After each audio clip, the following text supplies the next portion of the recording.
Good morning and नमस्कार दोस्तों, स्वागत है आप सभी का एक बार फिर से आपके अपने YouTube channel GK search engine पर। आज है 16 अक्टूबर और 16 अक्टूबर से रिलेटेड राजस्थान करंट अफेयर्स के जितने भी इंपॉर्टेंट क्वेश्चन हैं सभी हम इस वीडियो में डिस्कस करने वाले हैं। तो पूरा वीडियो बहुत ध्यान से देखें और वीडियो के एंड में मैं आपसे क्वेश्चन पूछूंगा जिसका आंसर आपको कमेंट बॉक्स में देना है। कल के वीडियो में मैंने आपसे क्वेश्चन पूछा था जो था हाल ही में राजस्थान हाईकोर्ट के 38वें मुख्य न्यायाधीश अकील कुरैशी को शपथ किसके द्वारा दिलाई गई थी। तो इसका सही आंसर आपको कमेंट बॉक्स में देना था। तो राजस्थान हाईकोर्ट के 38वें मुख्य न्यायाधीश बन गए हैं अकील कुरैशी और इनको शपथ दिलाई गई थी राज्यपाल कलराज मिश्र के द्वारा। तो बी ऑप्शन यहाँ पर बिल्कुल सही है। जिन दोस्तों ने बी ऑप्शन कमेंट बॉक्स में सही जवाब दिया उनको हार्दिक शुभकामनाएं। राजस्थान के राज्यपाल कलराज मिश्र ने 12 अक्टूबर को राजभवन में राजस्थान हाईकोर्ट के मुख्य न्यायाधीश अकील अहमद कुरैशी को मुख्य न्यायाधीश के रूप में शपथ दिलाई। जस्टिस अकील अहमद कुरैशी वो राजस्थान हाईकोर्ट के 38वें चीफ जस्टिस बने हैं। तो राजस्थान के पूर्व मुख्य न्यायाधीश इंद्रजीत मोहंती जिनका तबादला त्रिपुरा हाईकोर्ट में मुख्य न्यायाधीश के रूप में किया गया है और अकील कुरैशी को त्रिपुरा हाईकोर्ट से राजस्थान हाईकोर्ट भेजा गया है। वहीं आपको बता दें कि जस्टिस अकील कुरैशी है वो 7 मार्च 2022 को रिटायर होने वाले हैं, यानी उनका जो कार्यकाल है वो तकरीबन 5.5 महीने का रहने वाला है। चलिए स्टार्ट करते हैं आज के करंट अफेयर्स। पहला क्वेश्चन है, हाल ही में किस राज्य में 15 अक्टूबर को राजस्व दिवस मनाया गया है। तो ये इंपॉर्टेंट क्वेश्चन है, एग्जाम में जरूर पूछा जा सकता है आपसे। तो 15 अक्टूबर को राजस्व दिवस है वो राजस्थान में मनाया गया है। तो ए ऑप्शन यहाँ पर बिल्कुल सही है। आइए जानते हैं इंपॉर्टेंट फैक्ट। तो हाल ही में राजस्थान में 15 अक्टूबर को राजस्व दिवस मनाया गया है क्योंकि 15 अक्टूबर 1955 को राजस्थान काश्तकारी अधिनियम 1955 लागू हुआ था और खेतीहर किसानों को भूस्वामी घोषित करने के इस ऐतिहासिक दिन को राजस्व दिवस के रूप में राजस्थान सरकार मनाती है। प्रदेश में पहली बार राजस्व दिवस कब मनाया गया था, तो ये भी आपके लिए जरूर इंपॉर्टेंट है। तो 15 अक्टूबर 2020 को राजस्थान में पहली बार राजस्व दिवस मनाया गया था। इस अवसर पर राजस्व मंडल में एक कार्यक्रम भी आयोजित किया गया था और साथ ही साथ इस दिन उत्कृष्ट काम करने वाले राजस्व विभाग के अधिकारियों को सम्मानित किया जाता है। तो 15 अक्टूबर को राजस्व दिवस है वो हाल ही में राजस्थान में मनाया गया है।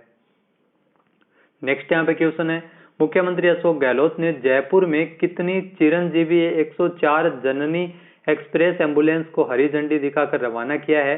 तो चिरंजीवी 104 जननी एक्सप्रेस एम्बुलेंस जो हाल ही में 11 एम्बुलेंस को हरी झंडी दिखाकर सीएम अशोक गहलोत द्वारा जयपुर से रवाना किया गया है। तो ये ऑप्शन यहाँ पर बिल्कुल सही है। आइए जानते हैं इंपॉर्टेंट फैक्ट्स। तो मुख्यमंत्री अशोक गहलोत ने जयपुर में मुख्यमंत्री कार्यालय से 11 चिरंजीवी 104 जननी एक्सप्रेस एम्बुलेंस को हरी झंडी दिखाकर रवाना किया है।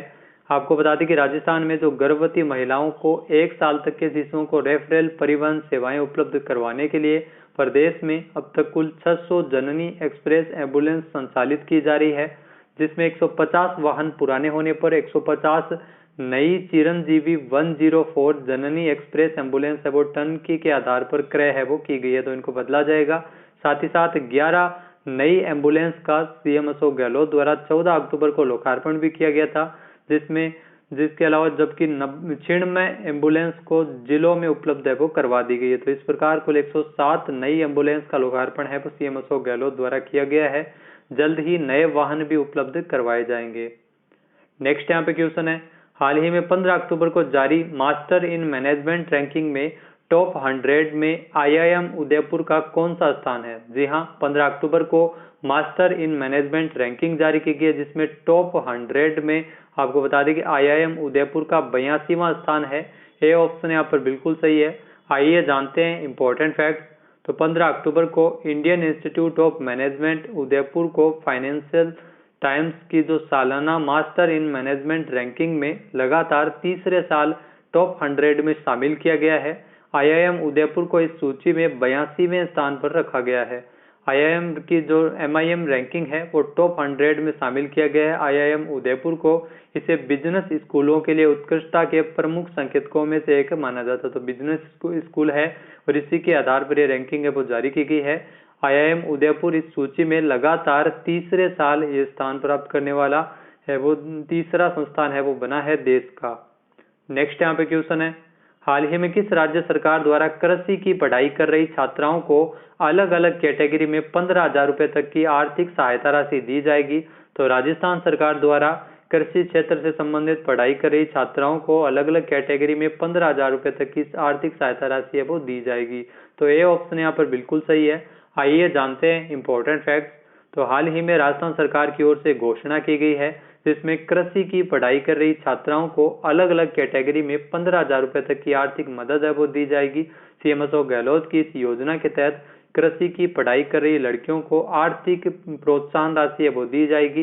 इसके लिए आवेदन की जो अंतिम तिथि है वो 31 अक्टूबर है वो तय की गई है। इसका लाभ न केवल इसका लाभ है वो राजस्थान मूल की निवासी छात्राओं को ये सुविधा है वो मिलेगी जो राजकीय एवं राज्य सरकार द्वारा मान्यता प्राप्त महाविद्यालयों, विश्वविद्यालयों और विद्यालयों में पढ़ाई कर रही है। तो वहीं आपको बता दी क्या क्या स्कीम है, आइए जानते हैं। तो कृषि विषय को लेकर सीनियर सेकेंडरी में पढ़ाई कर रही छात्राओं को 11वीं 12वीं क्लास के लिए प्रतिवर्ष 5,000 रुपए की सहायता राशि दी जाएगी। इसके अलावा जो कृषि स्नातक शिक्षा जैसे उद्यानिकी, डेयरी, कृषि अभियांत्रिकी में पढ़ाई कर रही छात्राओं को 12,000 रुपए प्रतिवर्ष है वो दिया जाएगा राज्य सरकार की ओर से। इसके अलावा कृषि क्षेत्र में जो कृषि विषय लेकर पीएचडी करने वाली छात्राओं को 15,000 रुपए प्रतिवर्ष है वो अधिकतम 3 साल तक यह दी जाएगी। छात्राओं को इसके लिए राज किसान पोर्टल कृषि सेक्शन में छात्राओं को इसके लिए प्रोत्साहन राशि टैब पर क्लिक करना होगा, आवेदन करना होगा। तो इसके लिए 31 अक्टूबर है वो अंतिम तिथि है। नेक्स्ट यहाँ पे क्वेश्चन है, राजस्थान का कौन सा गांव प्रदेश का पहला जैविक गांव बनने जा रहा है? तो ध्यान रखिएगा यह क्वेश्चन भी एग्जाम में पूछा जा सकता है। राजस्थान का दादिया गांव है वो प्रदेश का पहला जैविक ग्राम बनने जा रहा है। तो ए ऑप्शन यहाँ पर बिल्कुल सही है। आइए जानते हैं इंपॉर्टेंट फैक्ट। तो राजस्थान की राजधानी जयपुर से पास में ही दादिया गांव है। जयपुर में आपको बता जयपुर के पास में स्थित है दादिया गांव जो प्रदेश का पहला जैविक गांव है वो बनने जा रहा है। पूर्णतया जैविक खेती करने के लिए ग्रामीणों ने सांसद रामचरण बोहरा एवं सरपंच गीता देवी की मौजूदगी में 15 अक्टूबर को इसका संकल्प है वो हाल ही में लिया है। इस कार्य को मूर्त रूप देने के लिए इसे पूरी तरह से जैविक गांव बनाने के लिए हैनीमैन चैरिटेबल मिशन सोसाइटी तथा सनराइज एग्रीलैंड एवं डेवलपमेंट रिसर्च प्राइवेट लिमिटेड तथा भारतीय जैविक किसान उत्पादक संघ का इसके माध्यम से सहयोग है वो लिया जाएगा। इस मिशन को अगले 1 साल में पूरा किया जाएगा। 1 साल में जो राजस्थान का पहला जैविक गांव होगा दादिया गांव, इसके तहत आपको बता दें कि किसानों को न केवल जैविक खेती का प्रशिक्षण दिया जाएगा जो भारतीय जैविक किसान उत्पादन संघ की ओर से, बल्कि उन्हें जैविक खाद, जैविक कीटनाशक एवं बीज भी मुहैया करवाया जाएगा। इसके अलावा गांव में जैविक झोंपड़ियां बनाई जाएगी जिसके में दीवार पर गोबर का लेपन होगा और दीवारों में छत पर लौकी, तुरई, सेमफली जैसी सब्जियां भी नजर आएगी जो पर्यटकों के लिए आकर्षण का केंद्र भी रहेगी। तो दादिया गांव जो राज्य का पहला जैविक गांव होगा। नेक्स्ट यहाँ पे क्वेश्चन है, हाल ही में केंद्र सरकार की ओर से बाजरा अनुसंधान केंद्र राजस्थान के किस जिले में खोला जाएगा? तो ध्यान रखिएगा बाजरा अनुसंधान केंद्र है वो राजस्थान के बाड़मेर में इसकी स्थापना की जाएगी। तो सी ऑप्शन यहाँ पर बिल्कुल सही है। आइए जानते हैं इंपॉर्टेंट फैक्ट्स। तो राजस्थान में बाजरा फसल पर अनुसंधान हेतु केंद्र सरकार की ओर से बाजरा अनुसंधान केंद्र है वो बाड़मेर जिले के गुडामलानी में इसको खोला जाएगा जिसको लेकर 40 हेक्टेयर की जमीन है वो चिन्हित की जा चुकी है। इसकी विस्तृत रिपोर्ट है वो राज्य सरकार को भेजी गई है, वहां इसे केंद्र सरकार को भी इसको भेजा जाएगा। तो इसकी स्वीकृति है वो मिलने के बाद जो बाजरा अनुसंधान केंद्र है वो बाड़मेर के गुडामलानी में स्थापित किया जाएगा। अनुसंधान केंद्र के खुलने से बाजरा की नई किस्मों की खोज होगी और बाजरा से होने वाले व्यापार, कुटीर उद्योग एवं मूल्य संवर्धन को भी इससे बढ़ावा मिलेगा। नेक्स्ट है, राजस्थान में सीकर के हर्ष पर्वत के विकास कार्यों के लिए पर्यटन एवं देवस्थान राज्य मंत्री गोविंद सिंह डोटासरा द्वारा कितने करोड़ रुपए का स्वीकृत किए गए हैं? तो आपको बता दें कि 8 करोड़ रुपए सीकर के हर्ष पर्वत के लिए स्वीकृत किए गए हैं। तो सी ऑप्शन यहाँ पर बिल्कुल सही है। आइए जानते हैं इंपॉर्टेंट फैक्ट। तो पर्यटन एवं देवस्थान राज्य मंत्री राजस्थान में गोविंद सिंह डोटासरा द्वारा 19 सितंबर को सीकर के हर्ष पर्वत का दौरा किया गया था। उन्होंने हर्ष पर्वत के विकास कार्यों को लेकर 8 करोड़ रुपए है वो इसकी घोषणा की है। साथ ही साथ आपको बता दें कि मुख्यमंत्री अशोक गहलोत द्वारा शेखावाटी क्षेत्र में पर्यटन के विकास के लिए शेखावाटी सर्किट की भी घोषणा बजट में की गई थी जिसको लेकर कार्य योजना तैयार की जा रही है। नेक्स्ट यहाँ पे क्वेश्चन है, प्रधानमंत्री आवास योजना ग्रामीण के तहत इस साल राजस्थान में सर्वाधिक आवास किस जिले में बनेंगे? तो सर्वाधिक आवास है वो उदयपुर में बनाए जाएंगे। ए ऑप्शन यहाँ पर बिल्कुल सही है, प्रधानमंत्री आवास योजना ग्रामीण के तहत। आइए जानते हैं इंपॉर्टेंट फैक्ट। तो गाँव में गरीबों को आवास देने के लिए जो चल रही प्रधानमंत्री आवास योजना ग्रामीण के तहत इस साल प्रदेश में सर्वाधिक 33,000 से अधिक आवास है वो उदयपुर में बनाए जाएंगे, जबकि सबसे कम भरतपुर में, जहां इनकी संख्या 337 होगी। राज्य सरकार द्वारा केंद्र सरकार से मिले लक्ष्यों पर आधारित सभी 33 जिलों को लक्ष्य आवंटित किए गए हैं प्रधानमंत्री आवास योजना के अंतर्गत, जिसमें आपको बता दें कि केंद्र सरकार से राजस्थान को कुल 3.97 लाख आवासों का लक्ष्य है वो निर्धारित किया गया है। ग्रामीण विकास विभाग ने सभी जिलों को लक्ष्य आवंटित कर 15 दिन में आवास मंजूरियां तैयार करने के निर्देश है वो जारी किए हैं। प्रदेश में कुल मिले 3.97 लाख आवासों में 60% यानी 2.38 लाख आवास है वो अनुसूचित जाति और जनजाति के लाभार्थियों को स्वीकृत किए जाएंगे। नेक्स्ट यहाँ पे क्वेश्चन है, भारत और किस देश के बीच द्विपक्षीय सैन्य सहयोग को बढ़ाने के लिए युद्ध अभ्यास नाम से एक सैन्य अभ्यास का आयोजन किया जाएगा? तो भारत और अमेरिका के मध्य युद्धाभ्यास नामक इस सैन्य अभ्यास का आयोजन है वो किया जाएगा। तो बी ऑप्शन यहाँ पर बिल्कुल सही है। आइए जानते हैं इंपॉर्टेंट फैक्ट। तो भारत और अमेरिका के बीच एक द्विपक्षीय सैन्य अभ्यास को बढ़ाने के लिए, जो सैन्य सहयोग को बढ़ाने के लिए 15 अक्टूबर से अलास्का में 15 दिन का मेगा सैन्य अभ्यास है वो शुरू होगा।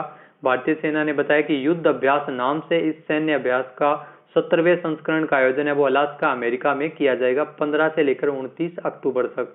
इस कार्यक्रम में भाग लेने के लिए भारतीय जत्थे में भारतीय सेना के इन्फेंट्री बटालियन के 350 जवान है वो इसमें शामिल होंगे। इस अभ्यास का पिछला संस्करण वो राजस्थान के बीकानेर की महाजन फील्ड फायरिंग रेंज में किया गया था। तो 16वां संस्करण है वो बीकानेर में हुआ था, 17वां संस्करण अमेरिका के अलास्का में किया जाएगा। नेक्स्ट है, हाल ही में अंतर्राष्ट्रीय ग्रामीण महिला दिवस कब मनाया गया है? तो हाल ही में अंतर्राष्ट्रीय ग्रामीण महिला दिवस है वो 15 अक्टूबर को मनाया गया। तो सी ऑप्शन यहाँ पर बिल्कुल सही है। आइए जानते हैं इंपॉर्टेंट फैक्ट। तो अंतर्राष्ट्रीय ग्रामीण महिला दिवस है वो हर साल 15 अक्टूबर को मनाया जाता है। साल 2021 के लिए जो थीम रखी गई है अंतर्राष्ट्रीय ग्रामीण महिला दिवस की वो है rural women cultivating good food for all. तो इस थीम पर अंतर्राष्ट्रीय ग्रामीण महिला दिवस है वो मनाया गया है 15 अक्टूबर को। यह दिन विश्व की खाद्य प्रणालियों में ग्रामीण महिलाओं और लड़कियों की आवश्यक भूमिका पर प्रकाश डालता है। अंतर्राष्ट्रीय ग्रामीण महिलाओं का जो पहला अंतर्राष्ट्रीय दिवस है वो 15 अक्टूबर 2008 को मनाया गया था। तो ये भी आप ध्यान रखिएगा, पहला 2008 में मनाया गया था और हाल ही में 15 अक्टूबर को अंतर्राष्ट्रीय ग्रामीण महिला दिवस मनाया गया है।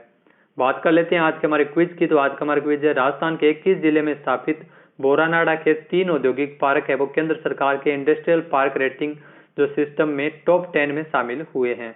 एक बार फिर से सुनिएगा, राजस्थान के किस जिले में स्थापित बोरानाडा के 3 औद्योगिक पार्क को केंद्र सरकार के इंडस्ट्रियल पार्क रेटिंग सिस्टम में टॉप 10 में शामिल किया गया है? इसका सही आंसर आपको कमेंट बॉक्स में देना है और अगर ये वीडियो आपको पसंद आए तो इसे लाइक और शेयर जरूर कीजिएगा। साथ ही साथ हमारे चैनल को भी जरूर सब्सक्राइब करें। इस वीडियो की जो पीडीएफ फाइल है वो आप वीडियो के डिस्क्रिप्शन बॉक्स से डाउनलोड कर सकते हैं और इस क्वेश्चन का आंसर आप वोट करके भी कर सकते हैं। वीडियो कैसा लगा कमेंट बॉक्स में जरूर बताइएगा। वीडियो देखने के लिए धन्यवाद। जय हिंद, जय भारत, जय राजस्थान।